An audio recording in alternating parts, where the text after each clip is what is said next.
خدا باپ، خدا بیٹے اور خدا پاک روح کے نام میں آمین۔ آج ہم سب کے لیے خداوند کا پیغام، خداوند کا وہ اطمینان ہے جو ہمیں خداوند دیتا ہے، اور اس کی سندی آیت ہے۔ ویڈیو میں آگے بڑھنے سے پہلے اگر ابھی تک آپ نے ہمارے یوٹیوب چینل کو سبسکرائب نہیں کیا تو سبسکرائب کر لیجئے اور بیل آئیکن کو پریس کر لیں تاکہ ہماری ہر نئی آنے والی ویڈیو کا نوٹیفیکیشن آپ کو مل سکے۔ مقدس یوحنا کی انجیل، اس کا 14واں باب اور اس کی 27ویں آیت میں کچھ یوں مرقوم ہے: میں تمہیں اطمینان دیے جاتا ہوں، اپنا اطمینان تمہیں دیتا ہوں، جس طرح دنیا دیتی ہے میں تمہیں اس طرح نہیں دیتا، تمہارا دل نہ گھبرائے اور نہ ڈرے۔ یہ ہمارے خداوند یسوع مسیح کی انجیل ہے۔ خداوند تیرا شکر ہو، آمین۔ ہم میں سے کون ہے جو خوش رہنا نہیں چاہتا؟ اور خدا ہمیں ہماری زندگیوں میں بہت سے ایسے مواقع فراہم کرتا ہے جب ہم بہت خوش ہوتے ہیں۔ جب میں طالب علم تھا تو میری زندگی میں ایک ایسا موقع آیا جب میں اتنا خوش ہوا کہ مجھے اس خوشی کو بیان کرنا بھی ممکن نہیں تھا۔ یہ وہ موقع تھا جب مجھے میڈیکل کالج میں داخلہ مل گیا۔ یہ خوشی صرف میری خوشی نہیں تھی، بلکہ میرے بہن بھائی اور میرے والدین بھی بہت خوش تھے۔ اور نہ صرف میرا خاندان خوش تھا، بلکہ میرا تو پورا محلہ خوش ہو گیا کہ ان کے محلے میں ایک ڈاکٹر پیدا ہو گیا ہے۔ اسی دن سے سب مجھے ڈاکٹر ڈاکٹر کہنے لگے، تو میں بھی اسی دن سے اپنے آپ کو ڈاکٹر سمجھنے لگ گیا۔ مستقبل میں بہت سی اور خوشیاں بھی میری منتظر تھیں۔ ان خوشیوں میں ایک خوشی یہ تھی کہ جب میں as a surgeon Nancy fluid hospital Sahiwal میں ایز اے جنرل سرجن میری اپوائنٹمنٹ ہو گئی، تو مجھے تو ایسا لگا کہ شاید میں نے اپنی زندگی کا مقصد پا لیا ہے۔ میری خوشیوں کے اور بھی کئی سنگ میل تھے، جن میں جب میری شادی ہوئی، خداوند نے مجھے 3 بچے دیے، جن میں سے 2 میڈیکل ڈاکٹر بن گئے، اور بیٹے کو خدا نے اپنی خدمت کے لیے بلا لیا۔ تو یقیناً میری زندگی کی یہ وہ خوشیاں ہیں جن کو بیان نہیں کیا جا سکتا، مگر خدا کا شکر کیا جا سکتا ہے۔ میرے عزیزو، یقیناً آپ لوگوں کی زندگیوں میں بھی کچھ ایسی ہی خوشیاں ہوں گی جب آپ بھی بہت خوش ہوئے ہوں گے، اور آج بھی جب آپ ان لمحات کو، ان گزرے ہوئے لمحات کو یاد کرتے ہوں گے تو آپ کا دل اطمینان سے بھر جاتا ہوگا، اور آپ کے چہرے پہ ایک ہلکی سی مسکراہٹ آ جاتی ہوگی، اور یقیناً پھر آپ بھی خدا کا شکر اسی طرح ادا کرتے ہوں گے جس طرح کرنا واجب ہے۔ لیکن میرے عزیزو، کبھی آپ نے یہ سوچا کہ ہماری ان تمام خوشیوں میں ہمارا خداوند کہاں موجود تھا؟ تو ہمیشہ ہمیں یاد رکھنے کی ضرورت ہے کہ جیسے کانا گلیل کی شادی میں جہاں لوگ خوشیاں منا رہے تھے، وہاں خداوند بھی موجود تھا۔ خداوند ایک مددگار کے طور پر وہاں موجود تھا۔ جب شادی والے اور خوشی والے اس گھر میں پتہ چلا کہ میں ختم ہو گئی ہے، تو خداوند نے میں بنا کر ان کی خوشی کو دوبالا کر دیا۔ یقیناً یہ تمام خوشیاں پیڑوں پہ نہیں لگی ہوتی، یعنی درختوں پر نہیں لگی ہوتی کہ ان کو اتار لیا جائے، بلکہ ان کے لیے شدید محنت کرنی پڑتی ہے۔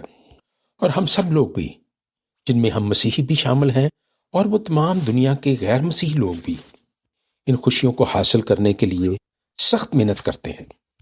تو یہاں یہ سوال اٹھتا ہے کہ ایمانداروں کی اور غیر ایمانداروں کی خوشیاں ایک جیسی ہوتی ہیں؟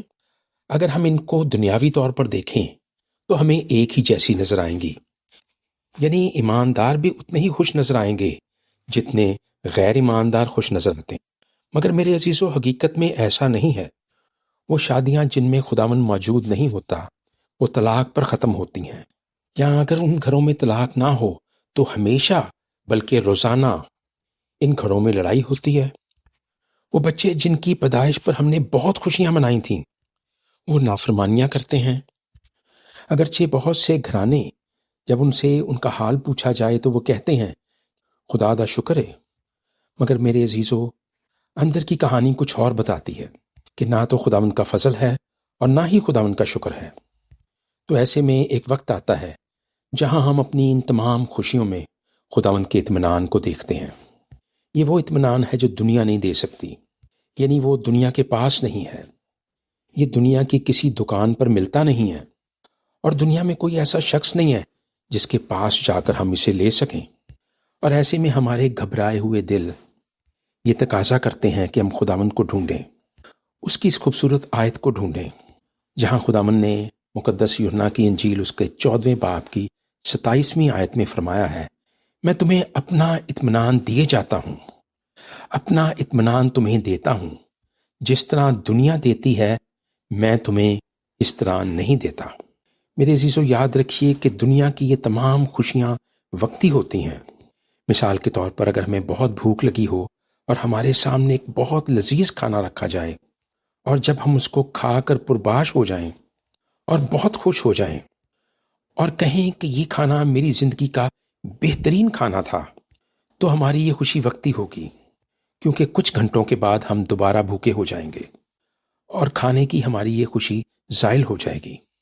خداوند یسوع مسیح نے فرمایا کہ زندگی کی روٹی میں ہوں، زندگی کا پانی میں ہوں، جو کوئی اس روٹی کو کھائے گا اور اس پانی میں سے پیے گا وہ کبھی بھوکا اور پیاسا نہ ہوگا۔ میرے عزیزو، ہمیں خداوند یسوع مسیح کو تلاش کرنے کی ضرورت ہے، ہمیں اس کو ڈھونڈنے کی ضرورت ہے۔ خداوند کے بہت سے لوگ، خداوند کے بہت سے مقدسین اسے ڈھونڈ لیتے ہیں اور آخرکار وہ ان کو مل جاتا ہے۔ آپ ذرا دیکھیے کہ داؤد، خدا کا اطمینان جو بیان سے باہر ہے، جب اسے مل جاتا ہے تو پھر وہ کیا لکھتا ہے۔ اس کے زندگی کے آداب، جنہیں ہم آداب زندگی کہتے ہیں، اور اس کی زندگی کے اسلوب، جنہیں ہم اس کے اسلوب زندگی کہتے ہیں، وہ یکسر بدل جاتے ہیں۔ اس کا دل خداوند کی شکر گزاری سے بھر جاتا ہے، اور وہ زبور 119 میں کچھ یوں لکھتا ہے۔ پہلی آیت ہے، مبارک ہیں وہ جو کامل رفتار ہیں، جو خداوند کی شریعت پر عمل کرتے ہیں۔ تیسری آیت ہے، ان سے ناراستی نہیں ہوتی، وہ اس کی راہوں پر چلتے ہیں۔ پانچویں آیت ہے، کاش کہ تیرے آئین ماننے کے لیے میری روشیں درست ہو جائیں۔ اس کی شکر گزاری دیکھیے جب وہ 7ویں آیت میں لکھتا ہے، جب میں تیری صداقت کے احکام سیکھ لوں گا تو سچے دل سے تیرا شکر ادا کروں گا۔ 9ویں آیت بڑی خوبصورت آیت ہے، جوان اپنی روش کس طرح پاک رکھے تیرے کلام کے مطابق اس پر نگاہ رکھنے سے۔ 11ویں آیت میں ہے، میں نے تیرے کلام کو اپنے دل میں رکھ لیا ہے تاکہ میں تیرے خلاف گناہ نہ کروں۔ 14ویں آیت ہے، مجھے تیری شہادتوں کی راہ سے ایسی شادمانی ہوئی جیسی ہر طرح کی دولت سے ہوتی ہے۔ 16ویں آیت میں ہے، میں تیرے آئین میں مسرور رہوں گا، میں تیرے کلام کو نہ بھولوں گا۔ بڑی خوبصورت آیت ہے اسکرپچر یونین کی، میری آنکھیں کھول دے تاکہ میں تیری شریعت کے عجائب دیکھوں۔ ملامت اور حقارت کو مجھ سے دور کر دے کیونکہ میں نے تیری شہادتیں مانی ہیں۔ یعنی دوسروں کو حقارت سے دیکھنا، دوسروں پہ ملامت کرنا۔ داؤد کہتا ہے کہ میرے اس گناہ کو مجھ سے دور کر دے۔ 24ویں آیت ہے، تیری شہادتیں مجھے مرغوب اور میری مشیر ہیں۔ یہ داؤد کے، یہ زبور نویس کے آداب خداوندی ہیں، یہ اس کے شکرانے ہیں، یہ اس کی شکر گزاری ہے جو کہ وہ خداوند کے حضور پیش کرتا ہے۔ اور یہ میری اور آپ کی بھی شکر گزاری ہے میرے عزیزو، کہ ہم بھی روزانہ بائبل کو پڑھیں اور خدا کا شکر کریں۔ لیکن اسلوب خداوندی کیا ہے کہ ایماندار لوگ کیسے نظر آتے ہیں؟ میرے عزیزو، یہ دیکھنے میں تو عام لوگوں جیسے ہوتے ہیں، مگر ہمیشہ کے جھک کر ملتے ہیں، سلام کرنے میں پہل کرتے ہیں۔ یہ اگرچہ عمر میں بڑے ہوتے ہیں تو بھی سلام کرنے میں پہل کرتے ہیں، چھوٹوں کو پہلے سلام کرتے ہیں۔ کھانے کی میز پر جب بیٹھتے ہیں تو دوسروں کا خیال زیادہ کرتے ہیں، دوسروں کو سرو کرنے کے بعد خود کھاتے ہیں۔ جب ان کو بلایا جائے تو آگے بیٹھنے کی بجائے یا اچھی جگہ بیٹھنے کی بجائے یہ عام سی جگہ پر بیٹھ جاتے ہیں۔ یہ بھڑکیلے کپڑے نہیں پہنتے جن کو دیکھ کر کلیسیا کے دوسرے لوگوں کی ہائے نکل جائے، یعنی وہ احساس کمتری کا شکار ہو جائیں۔ یہ عیب جو ہی نہیں کرتے بلکہ یہ دوسروں کے عیب ڈھانپتے ہیں۔ یہ اپنے آپ کو دوسروں سے بہتر نہیں سمجھتے، یعنی یہ اپنے آپ کو عقل کل نہیں سمجھتے اور باقیوں کو بیوقوف نہیں سمجھتے، بلکہ دوسروں کو اپنے سے بہتر سمجھتے ہیں۔ یہ چھوٹی چھوٹی باتوں کے بتنگڑ نہیں بناتے، بلکہ ان کی کوشش یہی ہوتی ہے کہ جو بات بھی یہ کر رہے ہیں اس کا انجام ایک پازیٹیو انجام ہو، یعنی پازیٹیو کنکلوژن ہو، یعنی یہ پواڑوں کو سمیٹ لیتے ہیں۔